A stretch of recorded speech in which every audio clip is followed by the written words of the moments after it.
একদিন একটি ছোট ছেলে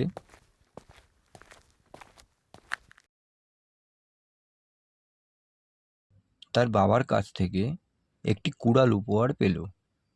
সে খুব খুশি হলো এবং ভাবল, এই কুড়াল দিয়ে আমি অনেক কিছু করতে পারবো।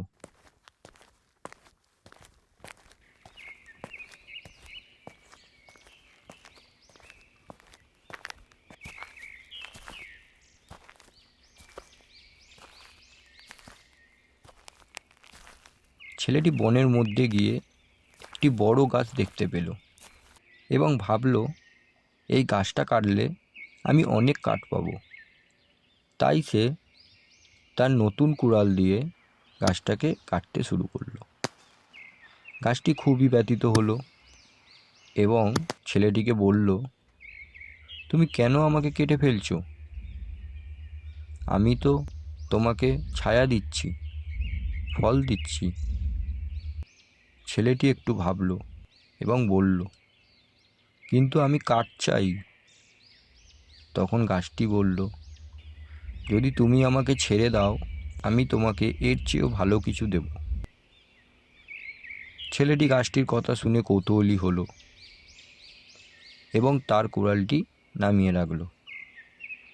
গাছটি তাকে বলল, তুমি প্রতিদিন আমার ছায়ায় বসতে পারো,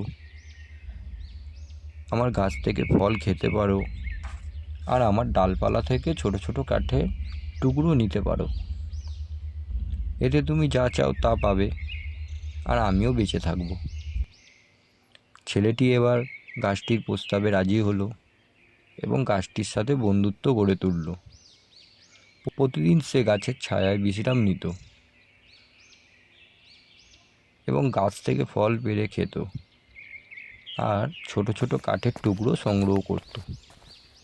তাহলে ছোট্ট বন্ধুরা, আমরা এই গল্প থেকে কি শিখলাম? আমরা এই গল্প থেকে শিখলাম, গাছ আমাদের শেখায় যে প্রকৃতির সাথে মিলেমিশে চলা উচিত। লোভের কারণে বড় ক্ষতি না করে আমরা যদি প্রকৃতির সাথে বন্ধুত্ব করি, তাহলে সবাই উপকৃত হবে। আর আমার ছোট্ট বন্ধুরা, কার্টুনটা যদি তোমাদের ভালো লেগে থাকে তাহলে একটা লাইক করে দিও, আর চ্যানেলটা সাবস্ক্রাইব করে রেখো, বেল আইকনটা অল করে দিও, যাতে পরের কার্টুন ভিডিও আপলোড করলে সবার আগে তোমাদের কাছে পৌঁছায়।